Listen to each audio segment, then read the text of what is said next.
So in this video we are going to write a brief character sketch of Lencho. तो बिना देरी के आइए शुरू करते हैं. So hey everyone, it's me Yogita. Welcome back to our channel. तो आज के इस वीडियो में हम लेटर टू गॉड, जो कि आपका फर्स्ट चैप्टर है फर्स्ट स्लाइड का, उससे एक बड़ा इंपॉर्टेंट क्वेश्चन डिस्कस करने जा रहे हैं, जो कि आपका एग्जाम पॉइंट ऑफ व्यू से काफ़ी इंपॉर्टेंट है और कई दफ़ा पूछा जाता है एग्जाम में. So question is right a brief character sketch of Lencho. तो आपने पूरी स्टोरी पढ़ ली है, आपने लेंचो के बारे में सब कुछ जान लिया है, ठीक है. कौन था, कैसा था, कहाँ रहता था, बस वही लिखना है आपको. यही होता है कैरेक्टर स्केच. जो भी आपने स्टोरी में उस पर्टिकुलर कैरेक्टर के बारे में पढ़ा, वो सब आपको अपने आंसर में लिखना होता है. It's that simple. तो देखो, एक अच्छा कैरेक्टर स्केच लिखने के लिए हमें सबसे पहले उस पर्टिकुलर कैरेक्टर के बारे में बताना होता है जिसका कैरेक्टर स्केच हमसे पूछा गया हो. A short introduction sort of, मतलब उस पर्टिकुलर कैरेक्टर का आपके स्टोरी में क्या रोल था. तो a letter to God story में Lencho was the main character and the whole story was revolving around him, है ना. तो जिस भी कैरेक्टर के बारे में हमसे कैरेक्टर स्केच पूछा हो, सबसे पहले आंसर लिखते वक्त हम उस पर्टिकुलर कैरेक्टर का स्टोरी में क्या रोल था वो बताएंगे, ठीक है. तो हमें यहाँ पर पता है Lencho was the main character of the story. तो हम अपने आंसर की शुरुआत हमेशा यहीं से करेंगे. जब भी कैरेक्टर स्केच पूछे तो उस पर्टिकुलर कैरेक्टर के बारे में बताना है कि उसका रोल स्टोरी में क्या था. तो हम अपना आंसर शुरू करेंगे कि Lencho was the main character of the story. Lencho was the, now we have a good word for that. Main character of the story के लिए हमारे पास एक अच्छा शब्द है प्रोटैगनिस्ट. तो हम ये शब्द अगर यूज करेंगे तो एग्जामिनर पे ज़्यादा अच्छा इंप्रेशन पड़ता है, ठीक है. So instead of writing Lencho was the main character of the story, you can write Lencho was the protagonist of the story, ठीक है. तो Lencho was the protagonist of the story, protagonist of the story, ठीक है. Protagonist मतलब main character, और main character के around ही पूरी story revolve कर रही होती है. हमने ये लाइन लिखकर अपना लेंचो के बारे में बता दिया कि लेंचो का स्टोरी में क्या रोल था. हमने बता दिया that Lencho was the main character of the story. Lencho का हमने इंट्रोडक्शन दे दिया. अब हम बताएंगे लेंचो कहाँ रहता था, क्या करता था, क्या खाता था, और स्टोरी में क्या क्या हुआ इन अ पर्टिकुलर सीक्वेंस. स्टोरी में जिस सीक्वेंस में चीज़ें हुई उसी सीक्वेंस में आपको आंसर में लिखनी होती है. ऐसा नहीं है कि जैसे जैसे याद आया वैसे वैसे आप लिखते जाएं, नहीं. जब भी कोई क्वेश्चन आप पढ़ते हैं, आपके दिमाग में कुछ पॉइंट्स आने चाहिए कि भैया इन पॉइंट्स को मैनिपुलेट करके मैं अपने आंसर में मेंशन करूंगी.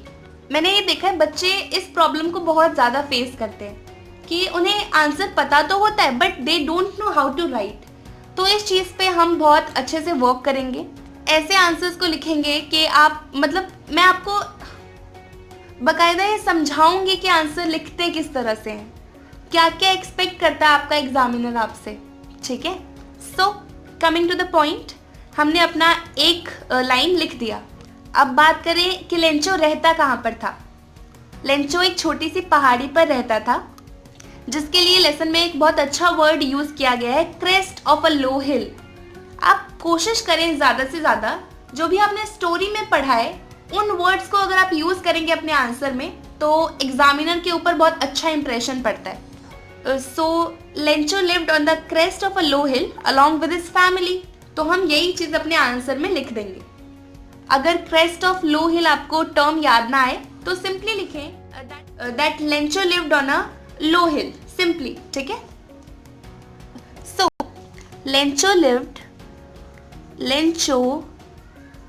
lived on the crest of a low hill, crest of a low hill with his family, ठीक है. And to enhance our answer we can write Lencho lived on the crest of a low hill along with his family, या फिर with his family is also okay, ठीक है. तो हमने बता दिया वो अपनी फैमिली के साथ एक हिल टॉप पर रहता था. Now will write what was going on in the story. क्या हो रहा था स्टोरी में आप भी जानते हैं। उसका एक अच्छा बड़ा कॉर्न का खेत था। इस बार फसल बहुत अच्छी होने वाली थी, लेकिन अगर बारिश हो जाती तो बहुत ज़्यादा अच्छा रहता। ठीक है, पूरी स्टोरी हमने लिखनी है थोड़ा थोड़ा याद करके कि कैसे कैसे सीक्वेंस में हुआ स्टोरी में सब कुछ।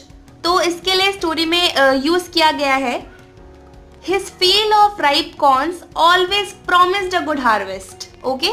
तो हम यही चीज लिखेंगे that his fields of what? His fields of ripe corn. His fields of ripe corn always promised a good harvest. Promised a good harvest. और एकमात्र चीज जो अर्थ को उस वक्त चाहिए थी that was a downpour. Downpour मतलब होता है बहुत तेज बारिश। So will write the only thing earth needed was a downpour.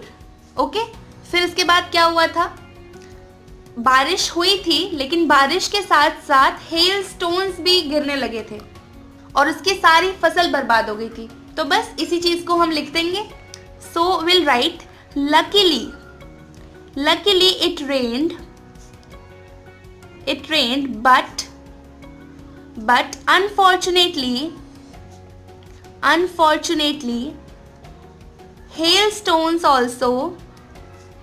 Stones also came along with it मतलब बारिश के साथ साथ हेल स्टोन्स भी आ गए and they destroyed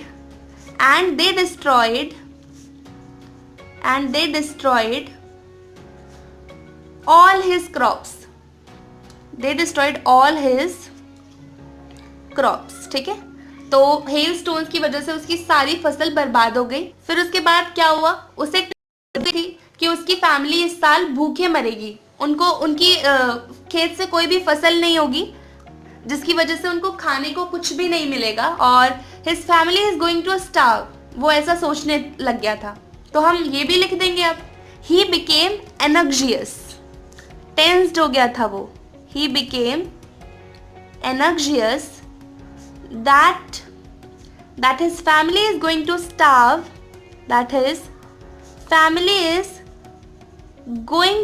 this year. ठीक है, starve this year. ओके, तो फिर उसने एक चीज सोची कि भगवान सब कुछ देख रहे है ना। उसकी एक खास बात थी, भगवान में बहुत ज्यादा बिलीव था उसे, है ना। तो हम ये चीज भी लिखेंगे that he had firm faith in God. इसके लिए एक वर्ड होता है firm, या फिर we can write he had immense faith in God.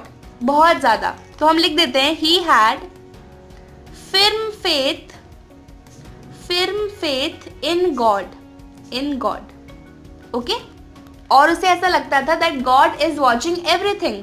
तो हम ये भी लिखेंगे he believed that God is watching everything. God is watching everything. और भगवान ही एकमात्र ऐसे हैं जो उसे उस खराब परिस्थिति से निकाल सकते हैं। ठीक है, he believed that God is watching everything and he is the only one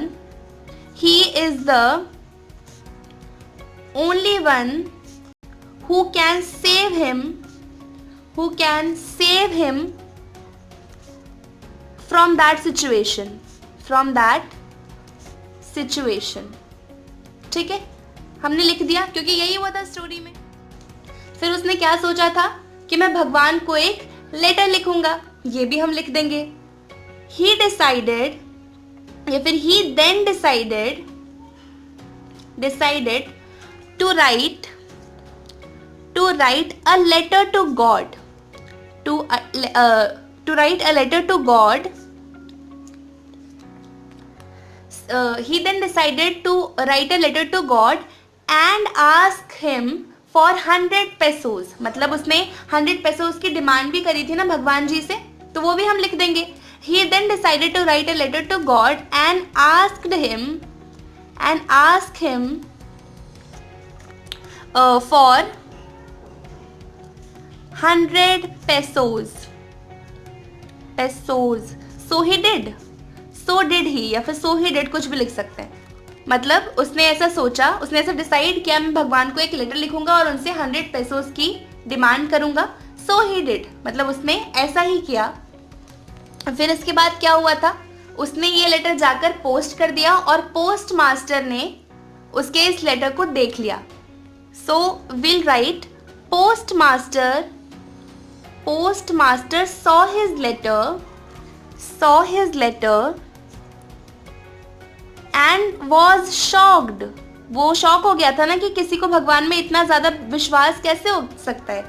And was shocked to see such an immense faith in God.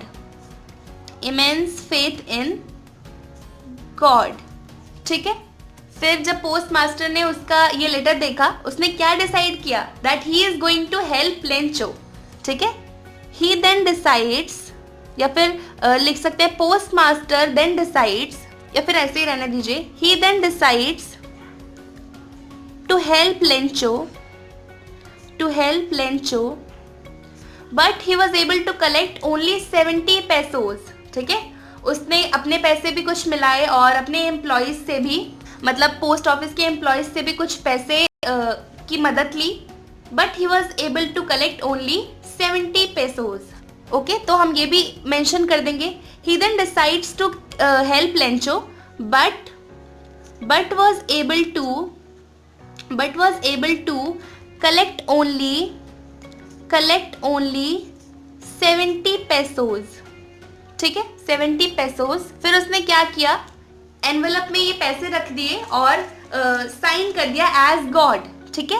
He then puted the money in the envelope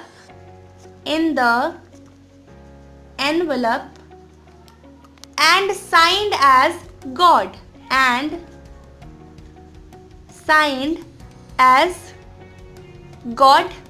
अब जब ये letter और पैसे Lencho को मिले, Lencho was not shocked at all, क्योंकि उसको भगवान में इतना ज़्यादा यकीन था कि उसे पता था कि भगवान ने ये पैसे उसके पास भेजे होंगे. तो हम लिखेंगे on receiving money Lencho was not surprised eight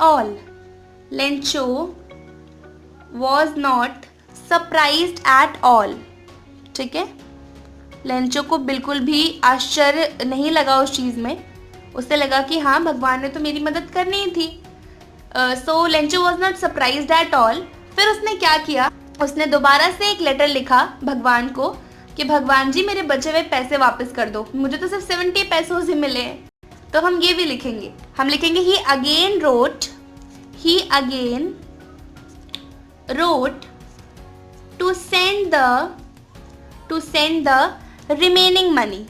ठीक है, रिमेनिंग मनी. बस इतना सा ही कैरेक्टर स्केच. अगर ये 100 to 120 मार्क्स में आपसे पूछा जाए तो आप ये लिख सकते हैं. देखिए, आप लेंथ को देखकर शॉक मत होना, ये 100 to 120 वर्ड्स ही हैं. But the language is so easy. मतलब लैंग्वेज क्या, आपको कुछ लर्न नहीं करना. जो भी आपने स्टोरी में पढ़ा, you just have to write it down. That's it. It's very simple. बस जब भी आप क्वेश्चन पढ़ें, अपने दिमाग में कुछ पॉइंट्स बना लें कि मुझे ये पॉइंट्स अपने आंसर में मेंशन करने हैं. जब आप लिखने बैठेंगे ना तो 1000 पॉइंट्स दिमाग में आ जाएंगे. मेरी इस बात का ध्यान रखना, क्योंकि मैंने खुद अपने टाइम में ये सारी चीज़ें अप्लाई करी हैं. तो मैं चाहती हूँ, मैंने जो चीज़ अप्लाई की, मुझे उस चीज़ से प्रॉफिट मिला, तो क्यों ना मैं वो चीज़ आपसे भी शेयर करूँ. ठीक है. और एक और बात मैं आपको बता दूँ, जब आप लॉन्ग आंसर लिखते हैं ना, तो जो भी आपके पूरे लाइन के या फिर पूरे आंसर के इम्पॉर्टेंट पॉइंट्स होते हैं ना, अगर आप उन्हें अंडरलाइन कर देंगे तो आपको डेफिनेटली बहुत अच्छे मार्क्स मिलने वाले. तो मैं आपको बता दूं, जब एग्जामिनर आपका आंसर चेक करता है तो वो उन सभी इम्पॉर्टेंट पॉइंट्स को ही देखता है और उसी को देखकर नंबर देता है. अच्छा ये भी लिखा है, ये लो 1 नंबर. अच्छा ये भी लिखा है, ये लो 1 नंबर. अगर 6 मार्क का क्वेश्चन है तो वो 12 पॉइंट्स ढूंढेगा. ये तो मैं एक बात बता रही हूँ, है ना. मतलब अगर 6 मार्क्स का क्वेश्चन है तो वो सभी पॉइंट्स को देखकर मार्क्स देगा कि उसने ये लिखा है तो इसको मार्क्स मिलने चाहिए। अब अगर आपने वो पॉइंट्स को अंडरलाइन कर दिया तो आपने उसका काम आसान कर दिया, है ना, एग्जामिनर का। ज़्यादा घुसकर नहीं पढ़ना पड़ेगा। अगर अंदर कोई ग्रामेटिकल मिस्टेक होगी भी तो आपने अंडरलाइन कर दिया, टीचर का ध्यान सिर्फ उस पर ही जाएगा, मार्क्स कटने के चांसेस कम होंगे। तो एक काम करते हैं, हम इस आंसर में भी अपने सारे इंपॉर्टेंट पॉइंट्स को अंडरलाइन कर देते हैं, ठीक है। First line was Lencho was the protagonist of the story. Protagonist को हमने अंडरलाइन कर दिया, ठीक है। Lencho lived on the crest of a low hill. Crest of a low hill को हमने अंडरलाइन कर दिया। His fields of ripe corn always promised a good harvest, ठीक है। Always promised a good harvest को हमने अंडरलाइन कर दिया। मतलब आप समझ रहे हैं ना मैं क्या कहना चाह रही हूँ। The earth only needed a downpour. ऐसे अगर आप करेंगे अपने आंसर को लिखते वक्त तो मेरा यकीन मानिए एग्जामिनर आपसे इम्प्रेस हो जाएगा और पूरे 6 के 6 मार्क्स देकर जाएगा एक क्वेश्चन में। मैंने खुद ये चीज़ें अपने टाइम में अप्लाई करी है, that's why I am telling you, ठीक है। तो अपने आंसर में इस चीज़ को अप्लाई करने की कोशिश करना। और ये character sketch exam point of view से है, काफ़ी इम्पॉर्टेंट है, तो इसको ध्यान में रखना। बस ये चीज़ सोचना कि ज़्यादा कुछ डिफ़िकल्ट नहीं है आंसर लिखते वक्त। बस जब क्वेश्चन पढ़ोगे दिमाग में कुछ पॉइंट्स बना लेना कि मुझे इन पॉइंट्स को मैनिपुलेट करके अपने आंसर में लिखना है, दैट्स इट। उन्हीं को लिख दो, ज़्यादा कुछ रॉकेट साइंस नहीं है, बहुत ईजी है, ठीक है। तो आपसे मिलते हैं हम अगले वीडियोज़ में कुछ और इम्पॉर्टेंट क्वेश्चंस के साथ, NCERT सॉल्यूशंस के साथ या फिर चैप्टर एक्सप्लेनेशन के साथ, है ना। तो फिलहाल इस वीडियो के लिए इतना ही। आपको अगर ये वीडियो अच्छी लगी हो तो वीडियो को लाइक कर दें और चैनल को सब्सक्राइब कर लें और बेल आइकन दबाना ना भूलें ताकि आने वाली सभी वीडियोस की अपडेट आप तक पहुंचती रहे। Okay, so bye bye, take care, have a great day.